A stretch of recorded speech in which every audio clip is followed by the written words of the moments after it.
का आंसर दे रहे हैं। और हमने कुछ श्लोकास के आपको दिया था लर्न करने के लिए। किस किसने किया है? Raise your hand.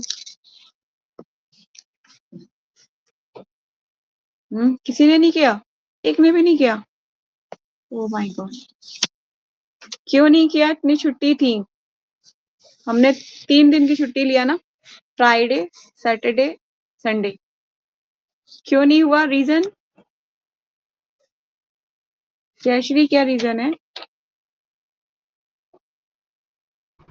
मुझे याद था लेकिन याद नहीं कर रहा, मतलब बार बार दिमाग से निकल गया।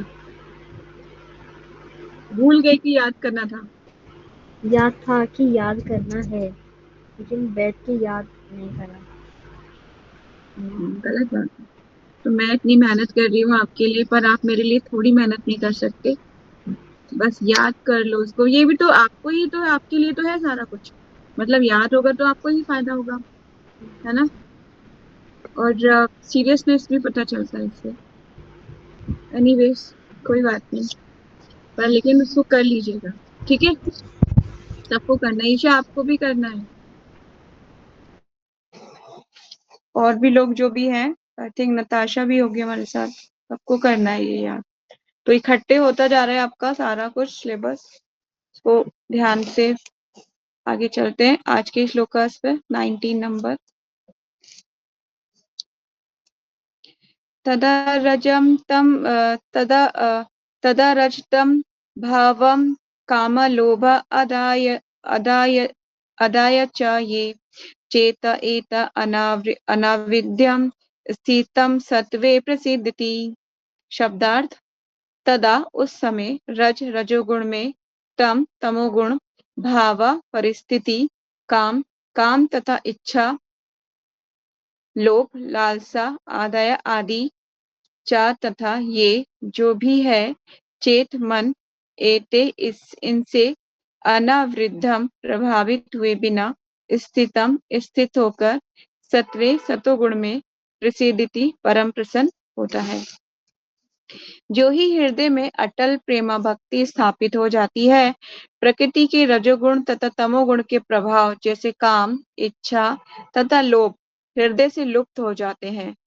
तब भक्त सतोगुण में स्थित होकर परम सुखी हो जाता है। तात्पर्य पढ़ते हैं। जगत गुरु श्रील प्रभुपाद की जय। अपनी सामान्य संवैधानिक स्थिति में जीव आध्यात्मिक आनंद में पूर्ण रूप से तुष्ट रहता है। ये स्थिति ब्रह्मभूत या आत्मानंदी अर्थात आत्मतुष्टि की स्थिति कहलाती है। ये आत्मतुष्टि किसी निष्क्रिय मूर्ख की तुष्टि जैसी नहीं होती। निष्क्रिय मूर्ख अज्ञान अज्ञान अज्ञान अवस्था में रहता है, किंतु आत्मतुष्ट आत्मानंदी इस भौतिक जगत से परे होता है। सिद्धि की यह अवस्था अटल भक्ति में स्थित होते ही प्राप्त होती है। भक्ति में सेवा कोई निष्क्रियता नहीं, अपितु आत्मा की अनन्य सक्रियता है। आत्मा की ये सक्रियता पदार्थ के संसर्ग से अमिश्रित दूषित हो जाती है। फलतः काम, इच्छा, लोभ, निष्क्रियता, मूर्खता तथा निद्रा के रूप में रुगुण कार्यकलापों का उदय होता है। मतलब, इसका मतलब यह है कि जब हम अपने कार्यों में ढील देना शुरू करते हैं, तब क्या होता है? काम, इच्छा, लोभ और निष्क्रियता मतलब लेजीनेस आने शुरू हो जाती है। और उसके बाद मूर्खता तथा निद्रा के रूप में रुगुण कार्यकलापों का उदय होता है। तब हम ओवर स्लीपिंग करते हैं, ज्यादा से ज्यादा सोते हैं, ज्यादा से ज्यादा खाएंगे, काम, इच्छा, लोभ की भावनाएं बढ़ जाती हैं, है ना? ओवर ईटिंग कर जाते हैं।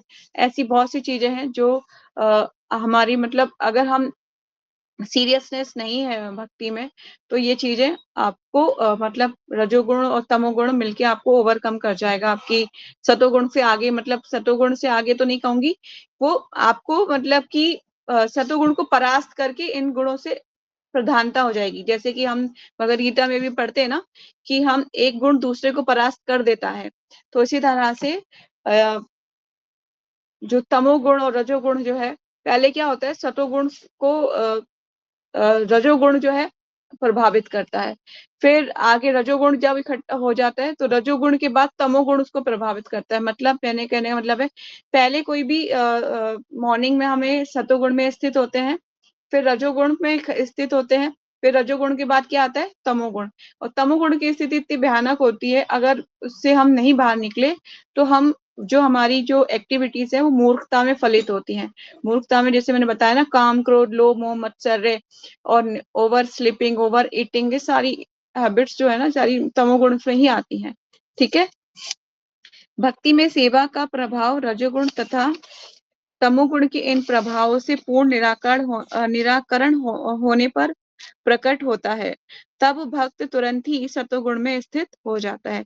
जब तमोगुण और रजोगुण का निराकरण हो जाता है, मतलब जब लोग ये गुण हट जाते हैं, तब हम कहाँ स्थित हो जाते हैं, तुरंत सतोगुण में स्थित हो जाता है। मतलब अगर आप जैसे तमोगुण में रात को हम सोते हैं और अर्ली मॉर्निंग वेकअप करते हैं, तो हम तमोगुण से अपने आप को खींच के बाहर निकालते हैं ना, काफी प्रेशराइज करना पड़ता है ना अपने को उठने के लिए। तो इसीलिए ये आसान नहीं होता, पर जिसका गोल ऊंचा होता है ना, जिसकी कह लीजिए जिसकी सोच ऊंची है, भगवान को पाना है जिसको, भगवान की भक्ति में जिसका मन लग चुका है, तो वो अपने आप को इस तरह से ओवर, मतलब अपने तमोगुण को ओवरकम करके सतोगुण में स्थित हो जाएगा। तो सुबह को हम जब अर्ली मॉर्निंग उठते हैं तो हम तमोगुण को परास्त करके सतोगुण में स्थित होते हैं। ठीक है। तो वही बोल रहे हैं कि तमोगुण के इन प्रभाव से पूर्ण निराकरण होने पर प्रकट होता है। तब भक्त तुरंत ही सतोगुण में स्थित हो जाता है और वह उन्नति करता हुआ वासुदेव के पद या शुद्ध सत्व के पद की ओर उठने को अग्रसर होता है। मतलब तब हम शुद्ध सत्व की तरफ जिसे कहते हैं वासुदेव के पद, मतलब भगवान को बहुत ही शुद्ध सत्व में स्थित होते हैं जब हरि नाम का जप कर रहे होते हैं ना। वो जिसे मैंने बताया था, हरि नाम की स्टेजेस बताई थी ना मैंने आपको, नाम किन स्टेजेस पे किया जाता है, अपराध पूर्ण, अपराध है ना, अपराध की स्टेज पे होता है, फिर नामाभास की स्टेज पे होता है, और फिर शुद्ध नाम स्टेज पर होता है। तो हम अभी अपराध पूर्वक ही जप करते हैं, आप ऐसा मान के चलिए, अपराध पूर्वक ही जप करते हैं। जब हम शुद्ध जब है नामा आभास की स्थिति में आएंगे ना, तो हम किसी का भी किसी के अहित के बारे में नहीं सोचेंगे। आप ये वो स्टेज स्टेज आ जाएगी आपकी, तब आप मतलब किसी का भी गलत नहीं सोचोगे, किसी के लिए कोई आपके हृदय में कोई भावना गलत नहीं आएगी। वो आती है अपरा नामाभास की स्टेज, जो मैंने सुना था एक लेक्चर में। तेना तो शुद्ध सत्व के पद को की ओर उठने को अग्रसर होता है। मतलब कब, जब हम पवित्र नाम का जप करते हैं एकाग्रचित होके। ठीक है। तो मैं तो बोलूंगी तुलसी महारानी के पास बैठ के जप कीजिए, उससे आपका जप भी सुधरेगा। और जब आप वैदिक मंत्र का उच्चारण तुलसी महारानी के सामने करते हैं, तो तुलसी महारानी दयालु हैं, तो वो जो है देखती हैं कि मंत्र का उच्चारण हो रहा है, तो वो बहुत प्रसन्न होती हैं। जिस तरह से कभी कभी किसी कोई जो है पतिव्रता स्त्री के सामने उसके पति के बारे में कोई बातचीत करता है तो उसको प्रसन्नता होती है, इसी तरह से तुलसी महारानी को अत्यंत प्रसन्नता होती है कि पवित्र नाम का जप हो रहा है, तो बहुत ही आशीर्वाद देती हैं वो। और आशीर्वाद देती हैं तो आपका जप सुधरेगा, आप भगवान की और क्लोज जाएंगे, और क्लोज जाएंगे। ठीक है। तो इसलिए तुलसी महारानी के पास बैठ के जप करना चाहिए। उससे जल्दी, कहते हैं ना, उन्हें जल्दी आपको तुलसी महारानी आपको भक्ति का आशीर्वाद देती हैं, भगवान के चरणों में आशीर्वाद देंगे कि आप जल्दी ही भगवान की, जैसे तुलसी महारानी की आरती में भी आता है ना, सेवा अधिकार दिए कर निज दासी, सेवा का अधिकार दीजिए तुलसी महारानी कि मैं जो है अपनी दासी बना लीजिए, क्योंकि आप अपनी दासी मुझे बना लेंगी तो आप तो निरंतर भगवान की सेवा करती हैं, तो मैं भी, आप मुझे अपनी दासी बना लेंगी, तो दासी जब बना लेंगी तो मुझे भी सेवा का अधिकार मिल जाएगा, प्लीज मुझे सेवा में लगाइए। तो इस तरह से हम रोज तुलसी महारानी से हृदय पूर्वक, आरती का मतलब भी जानना बहुत जरूरी है, हम जो भी आरतियां करते हैं उनका मतलब, उनका मीनिंग क्या है, समझना बहुत इंपॉर्टेंट है। ठीक है। आगे चलते हैं। केवल इस शुद्ध सत्व की अवस्था में कोई व्यक्ति भगवान के शुद्ध प्रेम के कारण अपने समक्ष कृष्ण को सदैव देख सकता है। ठीक है। कैसे देख सकता है, शुद्ध सत्व की अवस्था में कोई व्यक्ति भगवान के शुद्ध प्रेम के कारण, भगवान से शुद्ध प्रेम होगा ना आपका, तब आप अपने समक्ष कृष्ण को सदा देख सकते हैं। आप कहोगे माता जी इज इट पॉसिबल? यस, आप रोज तो देखते हो अपने विग्रह को, क्या वो भगवान नहीं है? उनमें कोई डिफरेंस है?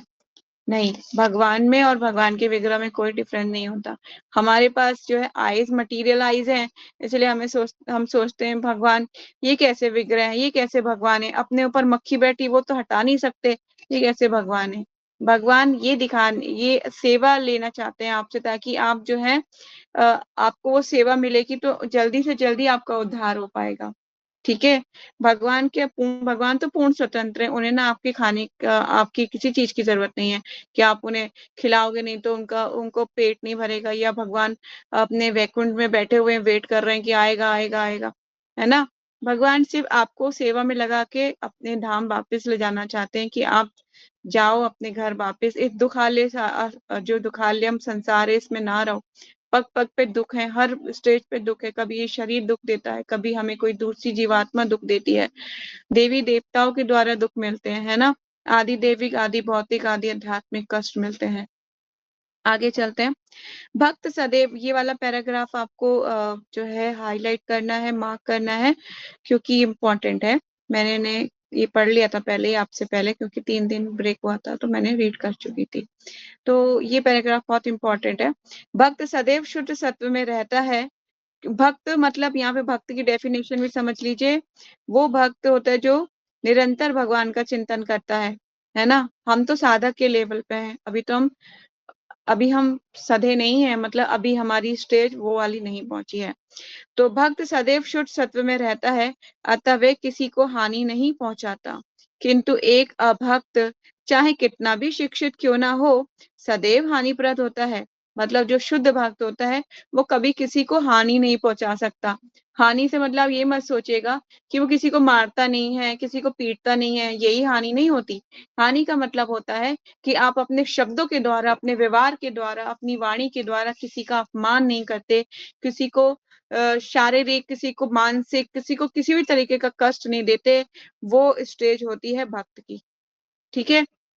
लेकिन जो मूर्ख होता है और वो ऐसे कार्य करता है, वो हर एक को कष्ट देता है। उसको लगता है कि अगर मैं इसको कष्ट दूंगा तो मुझे खुशी मिलेगी, मतलब उसको में वो को सुख का अनुभव होता है, दूसरों को कष्ट देने में उसको सुख का अनुभव होता है। तो बोल रहे हैं कि जो अभक्त होता है, किंतु एक अभक्त चाहे कितना भी शिक्षित मतलब कितना भी एजुकेटेड क्यों ना हो, कितनी भी हाई प्रोफाइल क्यों ना हो, वे सदैव हानिप्रद होता है, मतलब वो हमेशा दुख ही देता है दूसरों को।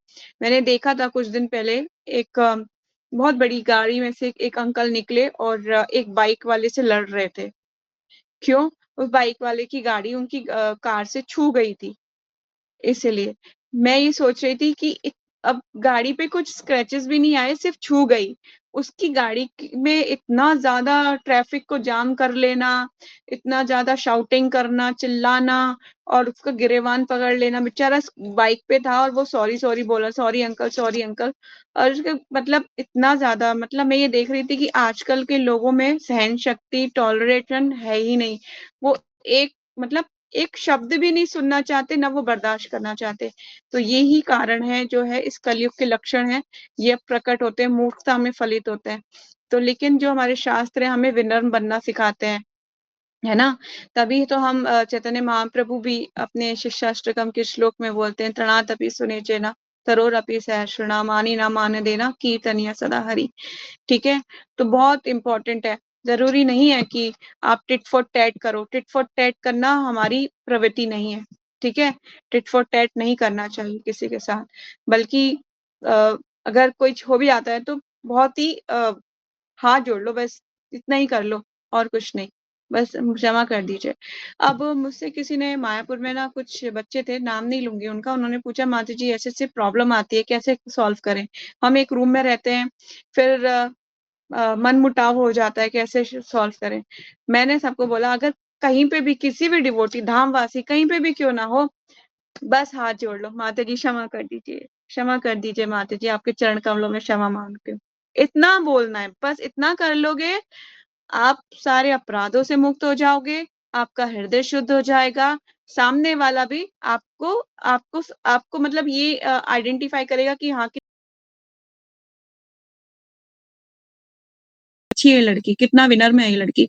तो ये एक रामबाण, एक कह लीजिए ना, एक मेडिसिन है, एक रामबाण है। इसको आप जब खा लोगे ना इस मेडिसिन को, तो वो आपको मतलब कह लीजिए आपकी भवरोग से मुक्ति दिला सकती है।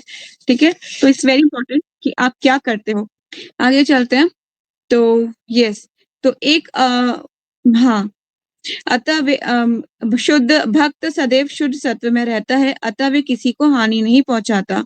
किंतु एक अभक्त चाहे कितना भी शिक्षित क्यों ना हो, सदैव हानिप्रद होता है। भक्त ना तो मूर्ख होता है, ना रजोगुणी। हानि पहुंचाने वाले मूर्ख तथा रजोगुणी व्यक्ति भगवत भक्त नहीं बन सकते।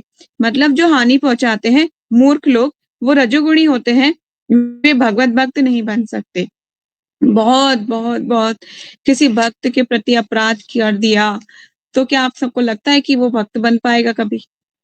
इसीलिए मैं बोलती हूँ सबसे, चाहे कोई न्यू फाइट भक्तस क्यों ना हो, चाहे कोई नया-नया लर्निंग क्यों ना कर रहा हो, या फिर कोई भी क्यों ना हो, सबसे, सबसे, सबसे कोशिश कीजिए कि आपकी वाणी से कोई दोष किसी के हृदय पे चोट ना लगे।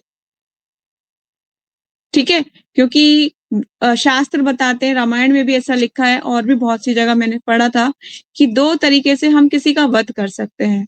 एक तो फिजिकल वेपन लेके किसी को मार सकते हैं, दूसरा होता है वाणी के द्वारा।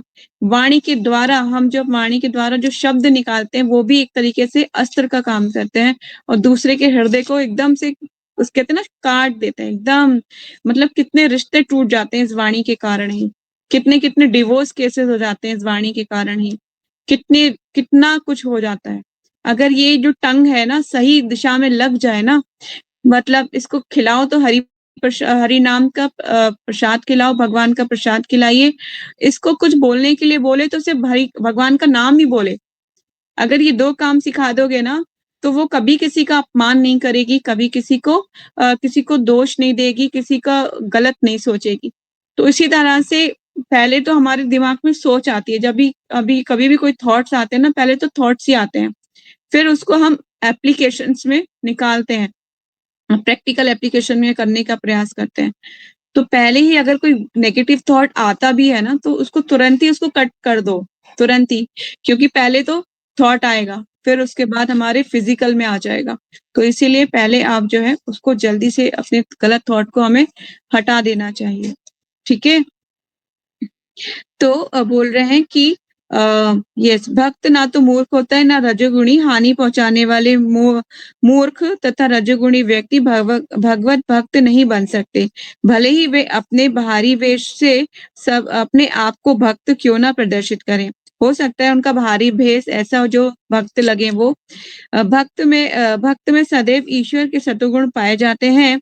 वे इन गुणों की मात्रा भले ही भिन्न हो, किंतु गुणवत्ता की दृष्टि से भक्त तथा भगवान एक ही समान होते हैं।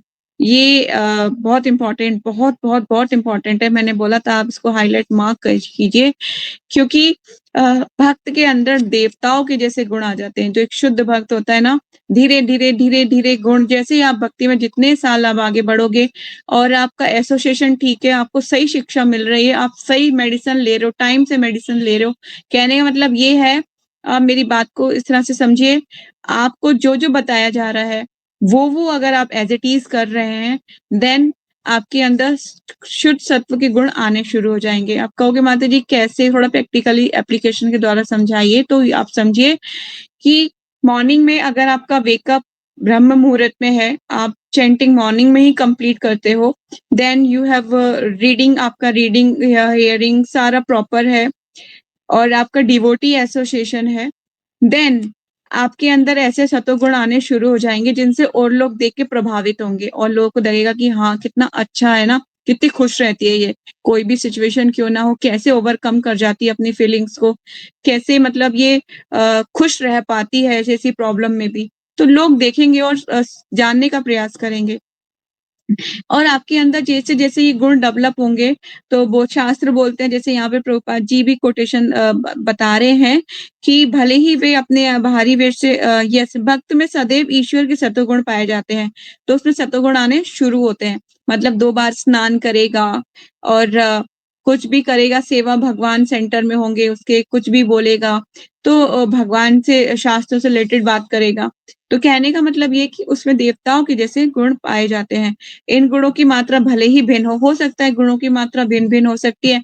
किसी में बहुत जल्दी जैसे मैंने बताया था, जैसे ही जैसे जिसकी जैसी स्टेज है, ब हरि नाम जैसे जो मतलब कि मैंने बताई भगवत गीता में जैसे 3 स्टेजेस बताई जाती है ना, जिससे हरि नाम की जैसे किसी का कमरा बहुत ज़्यादा गंदा है, उसको उतनी सफाई में टाइम लगता है। इसी तरह से जो जीवात्मा जितने ही पूर्व जन्म की चेतना जितनी चेतनाओं की मैल उसके हृदय पर है और जितना टाइम में उसको सफाई करने में लगेगा, उतनी ही तेज़ी से हो सकता है किसी को बहुत कम टाइम में तेज़ी से कैच कर ले। जैसे सूखी लकड़ी होती है एकदम से अ, आग पकड़ लेती है, उसी तरह से उसको जल्दी भक्ति में लाभ हो जाएगा। लेकिन बहुत से लोग हैं जिनको बहुत जन्मों की चेतना ऐसी बनी हुई है जो नहीं जाता स्वभाव जिनका कह लीजिए ना एक साइकोफिजिकल नेचर है जो नहीं छोड़ते जो लोग, फिर भी वो कोशिश करते रहते हैं, पर उनको टाइम लगता है। इसी तरह से सबको टाइम जो है अलग-अलग स्टेजेस में लगता है, ठीक है? तो इसीलिए हर एक की स्टेजेस अलग-अलग होते हैं, ये नहीं कि मेरी जो स्टेजेस है मेरी फ्रेंड की भी वही होनी चाहिए या फिर मेरे रिलेटिव्स की भी यही होनी चाहिए या फिर आप सोचो कि सारे एक से स्टेजेस पर है, नहीं, सबकी स्टेजेस अलग-अलग होती है, ठीक है ना? तो जिसने जिस स्टेज में आके भक्ति में जितनी जल्दी चेतना अपने पूर्व जन्म की चेतनाओं को जैसे इकट्ठी होती है ना काम, क्रोध, लोभ, मोह, मत्सर्य नामक चेतनाएँ, वो जितनी जल्दी वो धुल जाएगा, हरि नाम के द्वारा सफाई होगी, उतनी ही जल्दी जो है वो शुद्ध सत्व गुण देवताओं के जैसे गुण पाए जाएँगे उसके अंदर, ठीक है? वो साफ-सुथरा रहेगा, विनयशील होगा, हर परिस्थिति को समझ सकेगा, ऐसे गुण देवताओं के जैसे गुण उसके अंदर आने शुरू हो जाएँगे। तो इन गुणों की मात्रा भले ही भिन्न हो किंतु गुणवत्ता की दृष्टि मतलब कि क्वांटिटी में की दृष्टि से भक्त तथा भगवान एक समान होते हैं। ठीक है? अब कह लीजिए कि मैंने बताया था क्वांटिटी तो अलग चीज़ है, क्वालिटी की दृष्टि से मैंने बताया था, जीवात्मा जो है भगवान से मैच करता है वो, ठीक है? क्योंकि भगवान में भी क्वालिटी है और उसमें जीवात्मा है जैसे कि बेटा और किसी का माता-पिता है तो माता-पिता की क्वालिटी बच्चों में भी आती है ना, जैसे कि कुछ मैंने सुना था कि जैसे कि पिता को रात को दूध पीने की आदत है तो बच्चे को भी रात को दूध पीने की आदत होती है। जैसे पिता खर्राटे मारते हैं तो बेबी भी खर्राटे मारता है कभी-कभी, है ना? तो इस तरह से कुछ जो है पिता की क्वालिटीज़ बच्चों में आती है। जैसे भगवान जो है, हम जीवात्मा हैं, भगवान से ही आए हैं, तो हमारी कुछ क्वालिटीज़ भगवान से मैच करती हैं। अब कोई कौन-कौन सी मैंने पहले भी बताई थी, आपको याद है या नहीं पता नहीं मुझको। जिस तरह से फर्स्ट क्वालिटी मैं याद बताती हूँ, जैसे कि ग्लोरिफिकेशन, हमारे को कोई ग्लोरीफाई करे तो हमें बड़ा अच्छा लगता है। Oh wow! You looking so beautiful बोलते हैं ना हमें कुछ लोग तो हमें बहुत प्रसन्नता होती है। या फिर ऐसे भगवान को भी बहुत प्रसन्नता होती है अगर हम भगवान को ग्लोरीफाई करें। इसीलिए जब हम भगवान के पास जाते हैं तो हमें फर्स्ट उन्हें ग्लोरीफाई करना चाहिए। Krishna you looking so beautiful. तो इस तरह से ग्लोरिफिकेशन भगवान को बहुत पसंद है। दूसरा कंट्रोलिंग, भगवान को कंट्रोल करना पसंद है क्योंकि वो कंट्रोलर है ना, सारी सारी च ब्रह्मांडों को कंट्रोल करते हैं। तो हमें भी कंट्रोल करना पसंद है सबको, कि सब लोग मेरे कंट्रोल में रहें, मेरी बात मानें, मेरे कहने पे चलें, मैं जो बोलूँ वो करें। इस तरह से हमारे अंदर भी वो क्वालिटी पाई जाती है। पर क्योंकि भगवान बहुत विशाल है ना? और हम तो बहुत छोटे हैं, है ना? तो इसीलिए हमारे अंदर कम है, पर भगवान में अत्यंत है। तो इसी तरह से भगवान तो सब कुछ कंट्रोल कर लेते हैं, पर हम तो सिर्फ़ क्या कर सकते हैं कंट्रोल? ये कुछ ऐसी एक्टिविटी बताइए जिसको हम कंट्रोल कर सकते हैं? कोई एक चीज़?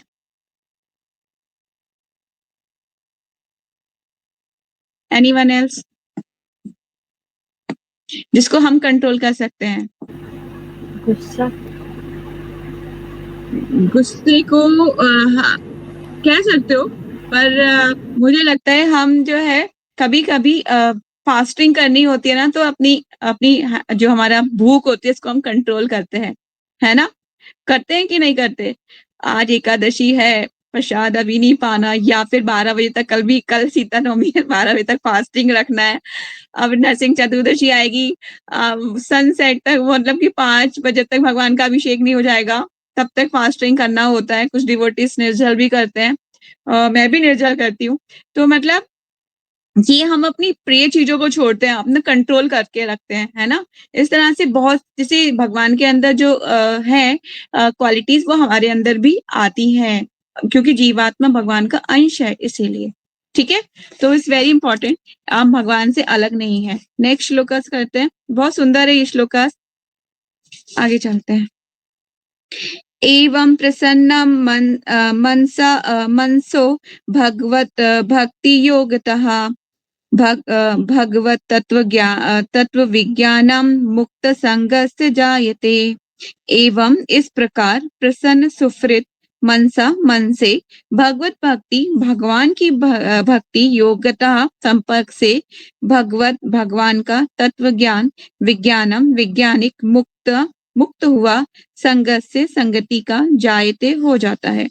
इस प्रकार शुद्ध सत्व में स्थित होकर जिस मनुष्य का मन भगवान की प्रेमा भक्ति के संसर्ग से प्रसन्न हो चुका होता है, उसे समस्त भौतिक संगति से मुक्त होने पर भगवान का सही वैज्ञानिक ज्ञान विज्ञान तत्व प्राप्त होता है। तात्पर्य जगतगुरु श्रील प्रभुपाद की जय। भगवत गीता 7.3 में कहा गया है कि हजारों सामान्य मनुष्यों में से कोई एक भाग्यशाली होता है। हमने पढ़ा था ना, कोई विरला ही, कोई हजारों में से कोई एक विरला ही जो भगवान बोलते हैं, जो मुझे समझ सकता है ना। कोई एक ही भाग्यशाली होता है जो जीवन सिद्धि के लिए प्रयत्नशील होता है, और भगवान कहते हैं उन हजारों में से कोई एक विरला ही मुझे वास्तव में समझ पाता है। मतलब सिद्धि के लिए प्रयास तो बहुत लोग करते हैं, सब लोग करेंगे, आपको देखोगे बहुत सारे मूवमेंट में बहुत सारे लोग जुड़े हुए हैं, उनमें से कुछ लोग ही भगवान के लिए मतलब भक्ति में लगे हुए हैं, मतलब सीरियसनेस है कुछ लोगों की, सीरियसनेस।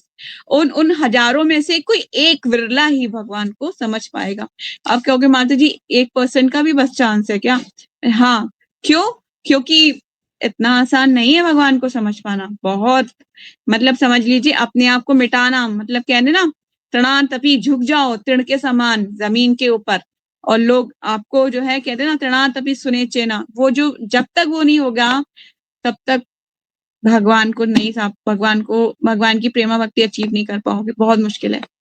ठीक है, और ये प्रैक्टिस करते करते करते करते हो सकता है कि ये इस जन्म भी खत्म हो जाए। लेकिन मैं प्रभु जी की सर्वप्रिय प्रभु जी की क्लास में सुन रही थी, प्रभु जी बोल रहे थे कि अभी संडे का लेक्चर ही था, प्रभु जी बोल रहे थे कि एक ना पक्का हो जाओ आप लोग, बिल्कुल पक्का, कि मुझे ना भगवान चाहिए तो इसी ह्यूमन लाइफ में मैं अचीव करूंगी, चाहे कुछ हो जाए, मुझे नेक्स्ट बर्थ लेना ही नहीं है। मैं इतनी तीव्रता से भक्ति करूंगी, इतना जो कि मुझे कृष्णा चाहिए ही चाहिए, मुझे भगवत धाम जाना ही जाना है, मुझे अपने घर वापस जाना है, मुझे नहीं चाहिए नेक्स्ट ह्यूमन बर्थ, मुझे नहीं आना नेक्स्ट माँ के गर्भ में 9 महीने उल्टा लटके रहना। थर्ड कैंटो पे जब हम जाएंगे ना, तो आप पढ़ोगे ना तो आपके होश उड़ जाएंगे कि बच्चे को कैसे उल्टा लटका रहता है, एक थैली में बंद होता है और खून की नदियां बह रही होती हैं, अंदर अंधेरा ही अंधेरा होता है, वहां पे प्रेयर कर रहा होता है भगवान से, मुझे निकाल लो भगवान, आगे से मैं आपको कभी नहीं भूलूंगा, आपको हृदय याद रखूंगा। इधर जीवात्मा, जो शुद्ध जीवात्मा होती है, ऐसी प्रार्थना कर रही होती है भगवान से। तो मतलब कहने का मतलब ये कि प्रभु जी बताए थे कि इतना पक्का हो जाओ कि मुझे इसी लाइफ में जाना है। तो ये जो है सीरियसनेस तभी आएगी जब हम सीरियसली एक एक स्टेप को अच्छे से मतलब सोचेंगे ना कि इसको ऐसे मत समझिए नॉर्मल चल रहा है, हाँ चल तो रहा है, क्या फर्क पड़ता है, ठीक है क्लास ले लेंगे, माता जी ने बोला है हाँ क्लास होगी, क्या फर्क पड़ता है, नहीं याद किया कोई बात नहीं, है ना। इस तरह से नहीं, seriousness is very important, very important. जब तक सीरियसनेस नहीं है ना, कभी भी नहीं। आप देखिए ना, आपने अपने 10-2+ के एग्जाम देने के लिए कितनी सीरियसनेस दिखाई थी कि मुझे ये इसी ईयर में पास करना है, मेरे बैक नहीं आनी चाहिए, अगर मेरी बैक आ गई तो मुझे इस कॉलेज से निकाल दिया जाएगा। कितना परिश्रम किया था आपने, ठीक है। तो उस चीज को आप भक्ति को हम क्या टेक ऑफ ग्रांटेड ले लेते हैं, हाँ ठीक है हो जाएगा ना, क्या है, कल से उठ जाऊंगी ना, आज नहीं उठ पाई कल तो आएगा ना, वो कल अभी आता ही नहीं है, वो कल कभी नहीं आएगा आपकी लाइफ में कि आपको सोचोगे हाँ पक्का कल से तो पक्का उठ जाऊंगी मैं सुबह अपना कर लूंगी काम, लेकिन वो कल कभी नहीं आने वाला। ठीक है, तात्पर्य में चलते हैं दोबारा। यस, भगवत गीता मैंने ये पढ़ लिया था, हजारों मनुष्य में से कोई एक भाग्यशाली होता है जो जीवन सिद्धि के लिए प्रयत्नशील होता है। अधिकांश लोग रजोगुण तथा तमोगुण से प्रेरित होते हैं। ठीक है, अधिकांश लोग किससे प्रेरित हैं? रजोगुण और तमोगुण से ही प्रेरित होते हैं, और इस प्रकार वे काम, इच्छा, लोभ, अज्ञान तथा निद्रा से सदैव लिप्त रहते हैं। ऐसे अनेक मनुष्य रूपी पशुओं में से कोई एक वास्तविक मनुष्य होता है। प्रभुपाद जी बहुत ही एक सुंदर लाइन प्रभुपाद जी कोट कर रहे हैं, अगर समझ में आए किसी को तो। मतलब ये प्रभुपाद जी कह रहे हैं ऐसे जो लोग होते हैं ना, वो मनुष्य रूपी पशु होते हैं। समझ रहे हो? है तो मनुष्य, शरीर तो मनुष्य का है, पर ये पशुओं के जैसा ही कार्य कर रहे हैं। खाना, पीना, सोना, बच्चे पैदा करना, सिर्फ यही तो काम करते हैं ना पशु, तो वही काम कर रहे हैं। तो मनुष्य रूपी पशुओं में से कोई एक ही वास्तविक रूप से मनुष्य होता है, जो जो मानव जीवन की जिम्मेदारी को जानता है और निर्देश दिए गए कर्तव्यों का पालन करते हुए जीवन को पूर्ण बनाने का प्रयास करता है। ठीक है, तो मनुष्य एक ही, मतलब बता रहे हैं प्रभुपाद जी, मनुष्य बहुत कम लोग होते हैं, उसको मनुष्य कहते हैं जो आध्यात्मिक जिज्ञासाएं करता है, भगवान तक पहुंचना कैसे जाए, क्या होगा, जीवन के उद्देश्य क्या है। ठीक है, तो वो ही उसको प्रभुपाद जी उसको मनुष्य मानते हैं, ना कि सिर्फ मनुष्य देह धारण करने वाले को मनुष्य मानते हैं। ठीक है, नेक्स्ट में जाएंगे। जीवन की इस प्रकार की सफलता प्राप्त किए हुए हजारों व्यक्तियों में से कोई एक व्यक्ति भगवान श्री कृष्ण के विषय में वैज्ञानिक ढंग से जान सकता है। भगवत गीता 18.55 में कहा गया है कि कृष्ण के विज्ञान को केवल भक्ति योग की प्रक्रिया द्वारा जाना जा सकता है। ठीक इसी बात का उपयुक्त श्लोक में पुष्टि हुई है। कोई भी सामान्य व्यक्ति, यहाँ तक कि जिसने मानव जीवन में सफलता प्राप्त कर ली है, वे भी वे भी भगवान के विषय में सही सही या वैज्ञानिक ढंग से नहीं जान सकता। मतलब वो, आप भक्ति में लगे हुए हैं, पर क्या 100% भगवान को जान सकते हैं? नहीं, भगवान तो अथाह समुद्र से भी गहरे हैं। समुद्र को कभी देखा है आपने? ओशन सबने देखा है? ओशन कितना बड़ा होता है? ओशन बहुत विशाल होता है। मुझे याद है जब भी मैं ओशन को देखती हूँ ना, मैं मुझे भगवान का स्मरण हो आता है। मैं कहती हूँ ओ माय गॉड कृष्णा, मतलब ये ओशन एक ओशन है और कितने सारे असंख्य ओशंस हैं, और मतलब आपने कैसे डिजाइन किया, और कैसे आपको तो समझ पाना, मतलब एक छोटा सा आत्मा, हम क्षुद्र आत्मा जिसकी, इसका मतलब आकार भी बेचारा हवा से भी मतलब उड़ जाए, मतलब इतनी छोटा आकार है आत्मा का, और वो कहाँ समझ पाएगा आपको भगवान? आप तो विशालतम हो, और आत्मा तो बहुत ही लघु है, एकदम छोटा छोटा, कैसे समझ पाएगा? तो मतलब, लेकिन प्रार्थना प्रार्थना ही करनी पड़ेगी भगवान से, प्रभु मुझ पे दया कीजिए, मुझे आशीर्वाद दीजिए, ताकि मुझे भक्तों का संग मिल सके। कम से कम इतना आशीर्वाद दीजिए, मुझे भक्तों का संग मिले, हरि नाम से कभी दूर ना हूं भगवान, बस इतनी कृपा बनाए रखना। ठीक है, जहाँ इतनी भी प्रार्थना कर लोगे ना, तो भगवान आपके लिए भक्ति में वातावरण उत्पन्न करेंगे। ठीक है, आगे चलते हैं। मानव जीवन में सिद्धि तभी प्राप्त होती है जब वे ये समझ लेता है कि वे पदार्थ का प्रतिफल नहीं अपितु आत्मा है, और जो ही वे ये समझ लेता है कि उसे पदार्थ से कुछ लेना देना नहीं है, त्यों ही वे भौतिक लालसा त्याग देता है और आध्यात्मिक जीवन के रूप में अनुप्राणित हो जाता है। वह सफलता सफलता तभी मिलती है जब मनुष्य रजोगुण तथा तमोगुण से ऊपर उठ गया हो, या दूसरे शब्दों में जब वह योग्यता के आधार पर वास्तविक रूप में ब्राह्मण हो। ब्राह्मण शब्द सत्व गुण का प्रतीक है। सारे लोग जो सत्व गुण में नहीं हैं, या तो क्षत्रिय, वैश्य, शूद्र या शूद्रों से भी अधम होते हैं। उत्तम गुणों के कारण ब्राह्मण अवस्था मनुष्य जीवन की सर्वोच्च अवस्था है। अतः जब तक मनुष्य अपने काम से अतः मनुष्य जब तक मनुष्य में कम से कम ब्राह्मण के गुण ना हो, तब तक वे भक्त नहीं हो सकता। ठीक है, ब्राह्मण के गुण तो होने चाहिए, शुचि है ना, स्वच्छता और इंद्रिय निग्रह और पवित्रता, सब कुछ धारण करने हैं, तभी ब्राह्मण के गुण होंगे। भगवान को गंदे लोग पसंद नहीं है ना, लंबे लंबे नखून, गंदा सा चेहरा, नहाता ना हो, धोता ना हो, अशुद्ध हो। भगवान की सेवा में जब भी जाते हैं ना, तो इस चीज का ध्यान रखा जाता है। प्रभु जी बोलते हैं कि आपने अगर खाया भी है तब भी आप भगवान को नहीं छू सकते, भगवान को छूने के लिए आपको स्नान करना पड़ेगा।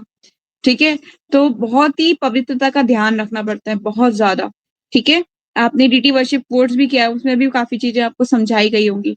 तो वो सिर्फ पढ़ने के लिए या क्या नाम है एक सर्टिफिकेट लेने के लिए नहीं था, आपको उसके सारे ज्ञान को अपने हृदय में समाहित भी करना है, याद भी रखना है उस चीज को जो आपने पढ़ा है। आचमन कैसे होता है, डीटी वर्शिप में कौन सी चीजें होती हैं, कैसे हमें पालन करनी है, ये सब चीजें आपको याद रखनी है। सिर्फ सर्टिफिकेट लेने के लिए नहीं था वो कोर्स। ठीक है। अगर आपको फर्दर किसी को टीच करना है, पढ़ाना है, तो आप उसको बता सको कि हाँ ऐसे करा जाता है। ठीक है, आगे चलते हैं। भक्त अपने कर्म के कारण पहले ही ब्राह्मण रहता है, किंतु ये उसकी चरम परिणति नहीं है, जिसे कि ऊपर कहा जा चुका है। ऐसे ब्राह्मण को वास्तव में दिव्य अवस्था प्राप्त करने के लिए वैष्णव होना चाहिए। शुद्ध वैष्णव मुक्त आत्मा होता है और ब्राह्मण पद से ऊपर होता है। भौतिक अवस्था में ब्राह्मण भी बद्धजीव होता है, क्योंकि ब्राह्मण अवस्था में ब्रह्म बोध तो हो जाता है, किंतु परमेश्वर के विज्ञान का अभाव रहता है। ब्राह्मण अवस्था जरूर अचीव हो जाती है। बहुत देखिए, बहुत से संसार में बहुत से ब्राह्मण हैं, जरूरी नहीं कि कुछ ही ब्राह्मण हैं। आपको देखें मंदिरों में भी आप देखोगे ब्राह्मण है, पर वो कैसे ब्राह्मण है? गुटखा खाने वाले ब्राह्मण है। आप देखिए उनके आपको पॉकेट में जरूर कुछ गुटखा वगैरह मिलेगा, तो वो खाते हैं। उनके दांत देखिए कितने खराब होते हैं। वो उनको हम ब्राह्मण कैटेगरीज में भी नहीं आते, पर हम उनको ब्राह्मण बोल के भोज वगैरह देते हैं। ठीक है। तो ये उसमें परमेश्वर के विज्ञान का अभाव जी होता है। मनुष्य को क्योंकि शुद्ध, यहाँ पे प्रभुपाद जी कोट कर रहे हैं कि वैष्णव होना जरूरी है। ब्राह्मण इज नॉट सफिशिएंट, उसको वैष्णव होना भी इंपॉर्टेंट है। ठीक है। क्योंकि वैष्णव होगा तभी वो ब्राह्मण की कैटेगरी में आएगा। अगर वो वैष्णव नहीं है तो उसको ब्राह्मण नहीं कहा जा सकता। वो सिर्फ क्या हो सकता है, उसको भगवान के विज्ञान का अभाव होगा उसके जीवन में। मनुष्य को ब्राह्मण अवस्था को पार करके वासुदेव अवस्था प्राप्त करनी होती है, ताकि वे भगवान कृष्ण को समझ सके। परमेश्वर का विज्ञान भगवत तत्व आध्यात्मिकता के स्नातकोत्तर छात्रों का अध्ययन का विषय है, मतलब ग्रेजुएशन। मूर्ख या अल्पज्ञ योग परमेश्वर को नहीं जान पाते, इसीलिए वे अपनी अपनी सनक के अनुसार कृष्ण की व्याख्या करते हैं। मतलब बहुत से ऐसे लोग हैं जिनको शास्त्रिकल नॉलेज नहीं है और भगवान के बारे में अपनी अपनी व्याख्याएं करते हैं, अलग अलग तरीके से व्याख्याएं करते हैं। ठीक है। किंतु तथ्य यह है कि ब्राह्मण अवस्था प्राप्त करने पर भी भौतिक गुणों के कलमश से मुक्त हुए बिना कोई भगवान के विज्ञान को नहीं समझ पाता। जब योग्य ब्राह्मण यथार्थ रूप में वैष्णव बन जाता है, तो वे मुक्ति की प्रबुद्ध अवस्था में ये जान पाता है कि वास्तव में भगवान क्या है। ठीक है। तब वो जान पाएगा कि भगवान क्या है। कैसे जानेगा? वैष्णव बनेगा तब। ठीक है। और वैष्णव के लिए तो देखिए क्या क्या गुण है यहाँ पर। आपको वैष्णव बनने के लिए क्या क्या बोला जाता है? 4 रेगुलेटर प्रिंसिपल्स। ये इतना आसान नहीं है, बहुत मुश्किल है। कृष्ण प्रसाद ही इनटेक करना है और कुछ इनटेक नहीं करना। ऐसी डिटर्मिनेशन जब आएगी ना, तब धीरे धीरे आप समझिए कि अचीव हो रहा है। अगर नहीं आ रही है तो समझिए अभी वेट एंड वॉच, अभी टाइम लगेगा। ठीक है। तो अभी हमारे पास 10 मिनट है। किसी का कोई क्वेश्चन है तो ले सकते हैं, नहीं तो एक श्लोकास हम और पढ़ सकते हैं। Any question? नहीं है अब तक। चलिए एक श्लोकास और पढ़ लेते हैं।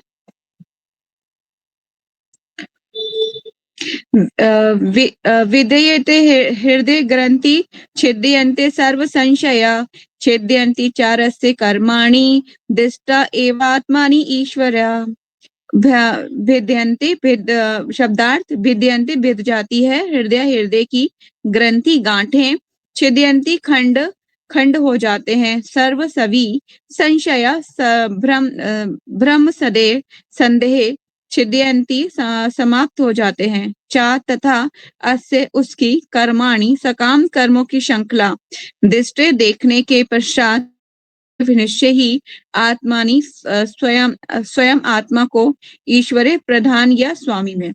ठीक है। तो इस वेरी इंपॉर्टेंट श्लोकास आपको ये भी याद करना होगा। भिद्यन्ते हृदय ग्रंथि छिद्यन्ति सर्व संशया।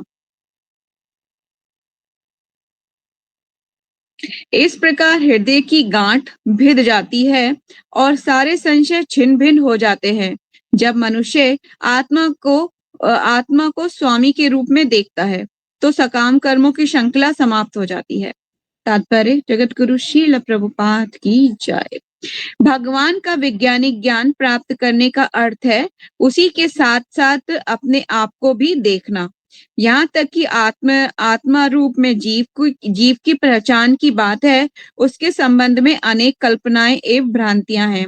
भौतिकतावादी लोग तो आत्मा के अस्तित्व को ही नहीं मानते और अनुभव मूलक दार्शनिक आत्मा को बिना स्वरूप वाले निर्विशेष रूप में मानते हैं, किंतु अध्यात्मवादी इस बात की पुष्टि करते हैं कि आत्मा तथा परमात्मा दो विभिन्न सत्ताएं हैं जो गुणवत्ता में एक समान है किंतु परिमाण में भिन्न है। जैसे मैंने पहले बोला कि क्वालिटी वाइज सिमिलर है, क्वांटिटी वाइज डिफरेंट है। बहुत से अन्य सिद्धांत भी हैं, किंतु जब भक्ति योग की विधि से श्री कृष्ण का यथार्थ साक्षात्कार हो जाता है तो ये भिन्न भिन्न कल्पनाएं दूर हो जाती हैं। कृष्ण सूर्य के समान है, एक श्लोका से, और परम सत्य विषय भौतिकतावादी तर्क वितर्क गहनतम अर्धरात्रि के समान है। एक चैतन्य चैतामृत में एक लाइन आती है, कृष्ण सूर्य सम माया है अंधकार, जहां कृष्ण ता नहीं माया अधिकार। जहां भगवान होंगे वहां पे माया का कोई अधिकार नहीं होगा, क्योंकि कृष्ण क्या है, सूर्य के समान है और माया अंधकार के समान है। ठीक है, तो प्रभुपाद जी उसको ही कोट कर रहे हैं, श्री कृष्ण सूर्य के समान है और परम सत्य विषय भौतिकतावादी तर्क वितर्क गहनतम अर्धरात्रि के समान है। जो ही हृदय में कृष्ण रूपी सूर्य उदित होता है तो ही परम सत्य तथा जीवात्मा संबंधी भौतिक कल्पनाओं का अंधकार दूर हो जाता है। सूर्य की उपस्थिति में अंधकार नहीं रह सकता और अज्ञान के अंधकार में छिपा सापेक्ष सत्य परमात्मा के रूप में सबके हृदय में वास करने वाले कृष्ण की कृपा दृष्टि से स्पष्ट रूप से प्रकट हो जाता है। दोबारा इसको मैं पढ़ देती हूँ। सूर्य की उपस्थिति में अंधकार नहीं रह सकता और अज्ञान के अंधकार में छिपा सापेक्ष सत्य परमात्मा रूप में सबके हृदय में वास करने वाले कृष्ण की कृपा से स्पष्ट रूप से प्रकट हो जाता है। It's very important paragraph, you can mark this paragraph and highlight it. Bhagavad Gita 10.11 में भगवान कहते हैं, वे अपने शुद्ध भक्तों पर विशेष अनुग्रह करने के लिए भगवान स्वयं अपने भक्त के हृदय में शुद्ध ज्ञान का प्रकाश उत्पन्न करके सारे संशयों के गहन अंधकार को दूर कर देते हैं। अतः भगवान द्वारा भक्त के हृदय को प्रकाशित करने का दायित्व अपने ऊपर लेने के कारण जो भक्त उनकी दिव्य प्रेमा भक्ति में लगा होता है वह अंधकार में नहीं रह सकता। उसे परम एवं सापेक्ष सत्य के विषय में सब कुछ ज्ञात होता रहता है। भक्त कभी भी अंधकार में नहीं रह सकता और चूंकि भगवान द्वारा उसे प्रकाश प्राप्त होता है अतएव उसका ज्ञान निश्चय ही पूर्ण होता है। किंतु जो लोग अपनी खुद की सीमित शक्ति से चिंतन करते हैं उनके साथ ऐसा नहीं होता। पूर्ण ज्ञान परंपरा तथा निगमनीय तर्कपूर्ण ज्ञान कहलाता है। ये एक प्राधिकारी से विनीत श्वेता तक पहुंचता है जो सेवा तथा समर्पण द्वारा प्रमाणिक होता है। ऐसा नहीं है कि कोई परमेश्वर के प्रमाण को चुनौती भी दे तो उन्हें जान भी ले तो उन्हें अधिकार है कि ऐसे ललकारने वाले जीव के समक्ष प्रकट ना हो जो परम पूर्ण का शुद्ध सुफिलिंग मात्र है और ऐसा सुफिलिंग जो माया के अधीन है। भक्तगण विनीत होते हैं, अतः दिव्य ज्ञान भगवान से ब्रह्मा को, ये लाइन आप हाईलाइट कर सकते हैं, it's very important. Prabhupada ji का तात्पर्य एक ऑथेंटिक है, और क्या तात्पर्य है, मतलब बिल्कुल ऐसे कि तीर एकदम निशानी पे जाके लगे, एकदम ऑथेंटिक है ना। इट्स वेरी इंपॉर्टेंट, और कहीं पे भी प्रभुपाद घूमते नहीं है, गोल गोल सीधा तीर निशाने पे ही लगाते हैं, तो इट्स वेरी इंपॉर्टेंट। तो अतः दिव्य ज्ञान भगवान से ब्रह्मा से उनके पुत्रों तथा शिष्यों को क्रमानुसार प्राप्त होता है। इस विधि से ऐसे भक्तों के अंतरकरण में स्थित परमात्मा द्वारा सहायता मिलती है। दिव्य ज्ञान को सीखने की यही सरल विधि है। प्रभुपाद जी गुरु के बारे में भी इंडिकेट कर रहे हैं कि गुरु परंपरा से ज्ञान आ रहा है। ठीक है, तो बिना गुरु परंपरा के आप भगवान को जान ही नहीं सकते, है ना? जब तक गुरु परंपरा जैसे कि नहीं है आपके पास, तो आप कैसे कृपा प्राप्त होगी? मतलब मैंने जैसे बताया भी था कुछ क्लासेस में, first paid obeisances to our beloved guru Maharaj, है ना? आपको जैसे ही आप मंदिर सुबह वेकअप होते हो, स्नान आदि से निवृत्त होते हो, तो फर्स्ट आपको गुरु को ही प्रणाम करना चाहिए, देन एंड अदर भगवान को। डायरेक्ट भगवान कभी नहीं समझ में आने वाले, चाहे आप 1000 बार भागवतम पढ़ लो या 1000 बार शास्त्रों का अध्ययन कर लो, कभी नहीं समझ में आने वाले, कभी नहीं। जब तक गुरु के द्वारा आपको कृपा प्राप्त नहीं होगी, भगवान कभी स्वीकार ही नहीं करेंगे। ठीक है। इसमें भी कहानी बहुत इंपॉर्टेंट है, थोड़े से मैं आपको बता देती हूँ कि एक नाम तो मुझे नहीं याद आ रहा कि एक बार निताई सेवनी माता जी ने भी वो को कोट किया था कि एक भक्त थे, शुद्ध भक्त थे भगवान के, बड़ू गुडाम्बी करके थे। हाँ, बड़ू गुडाम्बी करके थे, और वो है जो है श्रीरंगम में सेवा करते थे भगवान की स्वयं। तो भगवान को पंखा झुलाया करते थे, उनकी पंखा झुलाने की सेवा थी। तो फिर क्या होता है कि पंखा जलाते हैं, भगवान की सेवा करते हैं, रोज ये काम करते थे। अब उस टाइम पे जो है लाइट तो इलेक्ट्रिसिटी थी नहीं, तो उनका एक मित्र लालटेन लेके आता था और रात को जैसे शयन करा देते थे भगवान को, तो वो लालटेन दिखा के उनको के घर पे छोड़ता था, रोज का उसका काम था उनके मित्र का। तो एक दिन सेवा करते-करते उनके मित्र ने बोला कि तुम तो रोज भगवान को पंखा-वंखा करते हो, रोज सेवा करते हो, भगवान से बातचीत करते हो, क्या तुम भगवान से पूछोगे कि क्या नाम है मैं क्या भगवत धाम जा सकता हूँ? जैसे कि मैंने पहले भी एक स्टोरी कनेक्ट कर रहे हैं उससे, तो वो बोलता है ठीक है मैं भगवान से पूछूँगा। तो अगले दिन भगवान की सेवा कर रहे होते, पंखा कर रहे होते, भगवान उनसे बात करते थे, साक्षात भगवान बात करते थे। ऐसा नहीं है कि ये कोई मैथोलॉजी है या फिर ये सुनी-सुनाई कहानियाँ, इट्स ट्रू स्टोरीज़, आप चेक कर सकते हो, गूगल पे भी मिल जाएगी। तो मतलब वो बात करते थे भगवान तो उनसे, तो फिर बोले कि भगवान मेरा जो मित्र है ना, जो मुझे लालटेन दिखाता है, वो पूछ रहा था कि क्या वो इस जन्म में ही भगवत धाम जा सकता है? तो भगवान बोले क्योंकि तुम मुझे अत्यंत प्रिय हो और वो तुम्हारी सेवा करता है, तो वो भगवत धाम जा सकता है, क्योंकि वो तुम मुझे प्रिय हो और वो तुम्हारी सेवा करता है, तुम्हें लालटेन दिखा के तुम्हारे घर तक छोड़ता है, तो वो इस धाम में, इसी जन्म में भगवत धाम चला जाएगा।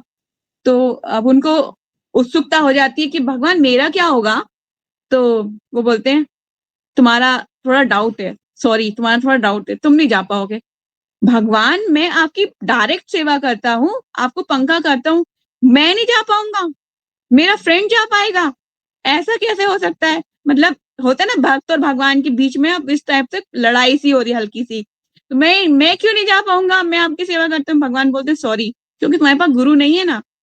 वो तुम्हें अपना गुरु मानता है और क्योंकि उसके पास तुम हो गए, क्योंकि वो तुम उसे टीच करते हो, वो तुम उसके गुरु हो गए।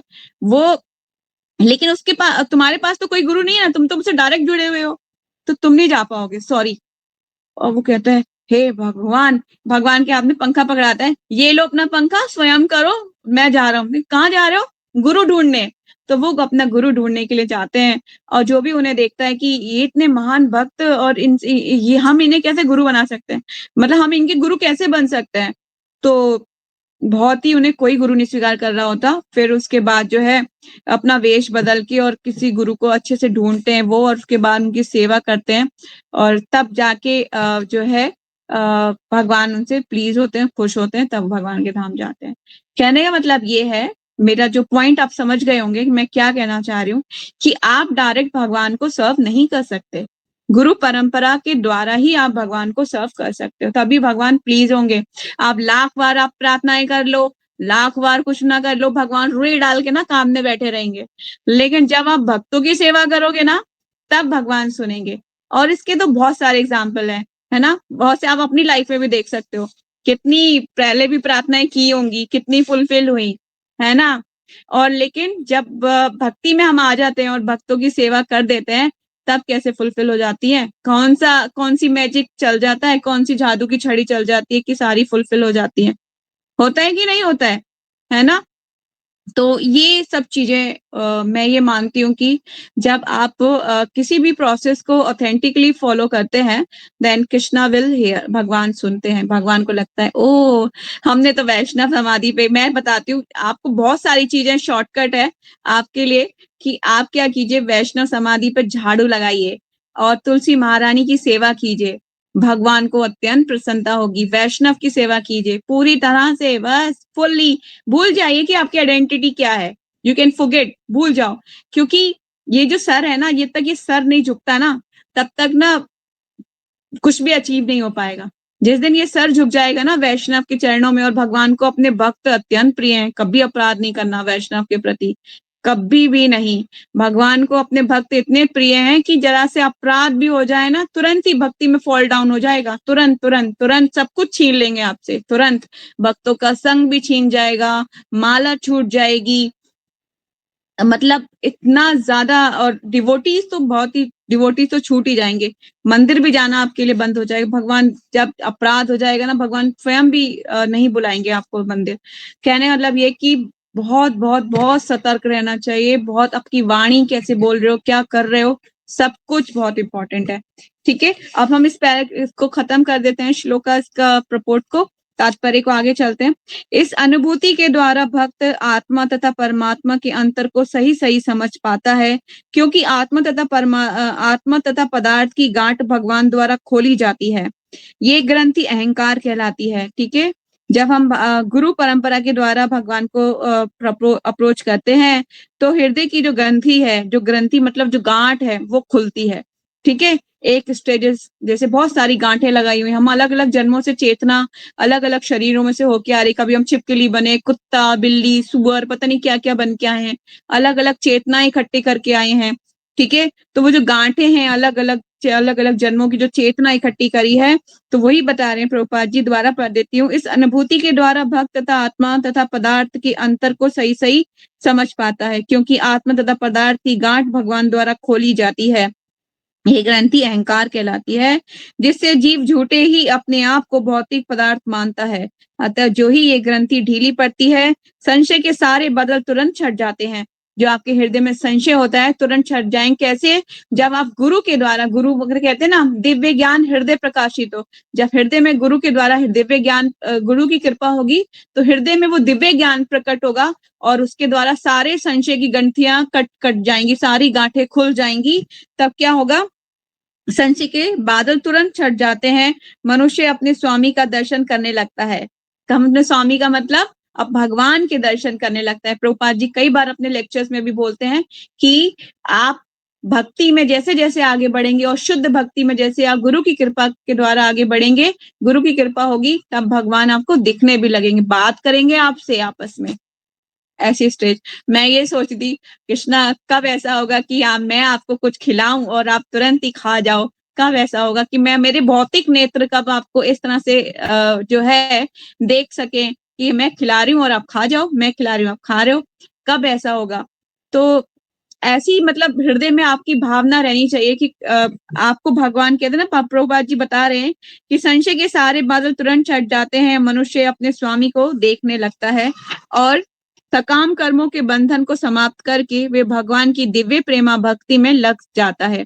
भौतिक जगत में जीव स्वयं सकाम कर्मों की श्रृंखला की सृष्टि करता है, और जन्म जन्मांतर तक इन कर्मों के अच्छे तथा बुरे फलों को भोगता रहता है। क्योंकि जो ही वे भगवान की प्रेममयी भक्ति में लग जाता है, त्यों ही वे कर्म बंधन से मुक्त हो जाता है, और फिर उसके कर्मों से कोई भी प्रतिक्रिया उत्पन्न नहीं होती। जैसे हमने बताया था, भगवान को समर्पित जीव मतलब खा रहा है तो भगवान से संबंधित खा रहा है, बोल रहा है तो भगवान से संबंधित बोल रहा है, कर रहा है तो भगवान से संबंधित कर रहा है। अगर ये सारी एक्टिविटीज आप भगवान को सेंटर में रख के कर रहे हैं ना, तो कोई भी बता रहे हैं प्रभुपाद जी, फिर उसको कर्मों से कोई भी प्रतिक्रिया उत्पन्न नहीं होगी, ना ही अच्छे ना ही बुरे परिणाम। जब ही हमारे कर्मों की श्रृंखलाएं कटती कटती जाएंगी, ना अच्छा ना बुरा, तब हम शुद्ध हो जाएंगे, और जब शुद्ध हो जाएंगे तो भगवान हमें अपने धाम, गुरु हमारा हाथ पकड़ के भगवान के धाम में ले जाएंगे। ठीक है, गुरु बार बार आते हैं हमें जो है भगवान के धाम ले जाने के लिए। गुरु का होना बहुत जरूरी है, बहुत जरूरी है, वेरी इंपॉर्टेंट। लेकिन इतना समझदार तो हमें होना चाहिए कि हम अपने गुरु को पहचाने कैसे। इतना थोड़ा सा हमें इसके लिए स्ट्रगल करनी पड़ती है कि अपने गुरु को आप पहचानिए, किससे आपका हार्ट कनेक्ट हो रहा है, किससे आपको लग रहा है कि हाँ मेरे दिल की, हृदय की बात को जो है समझ रहे हैं, मेरा हृदय कनेक्ट हो रहा है। भगवान से आप कृपा की याचना कर सकते हैं, कृष्णा प्लीज प्लीज प्लीज मेरे लिए जो अच्छा है, मेरे लिए जो गुरु अच्छे हैं, वो मुझे मार्गदर्शन कीजिए, प्लीज आप मुझे दिखाइए। भगवान से, तुलसी महारानी से प्रेयर कीजिए, आपको जरूर मिलेगा। ऐसा तो मेरा पक्का विश्वास है, ऐसा मेरे साथ तो हुआ ही है, आपके साथ भी हो सकता है। लेकिन शुद्ध होना चाहिए, आपकी प्रेयर अच्छी होनी चाहिए, नहीं कि नकली नकली प्रेयर करो। ओ बस ऐसे माता जी ने बोला था, इतना ही बोलना था, यही शब्द थे, ये मैंने लिख दिया, रटा मार दिया, बस नहीं। हृदय से रोना है, रोना एक्चुअल में रोना है, रो के बोलना है। क्या आपको इस संसार में दुख नहीं मिल रहा? क्या ये आपके लिए कंफर्टेबल है? अगर कंफर्टेबल है तो आंखों से आंसू नहीं आएंगे, लेकिन अगर कंफर्टेबल नहीं है तो आपके असली आंसू निकलेंगे। बच्चा कब रोता है? जब उसको एक्चुअल में दुख हो रहा होता है ना। हृदय से जब हमारे दुख होता है, हमारे हृदय को चोट लगती, तब हम रोते हैं ना।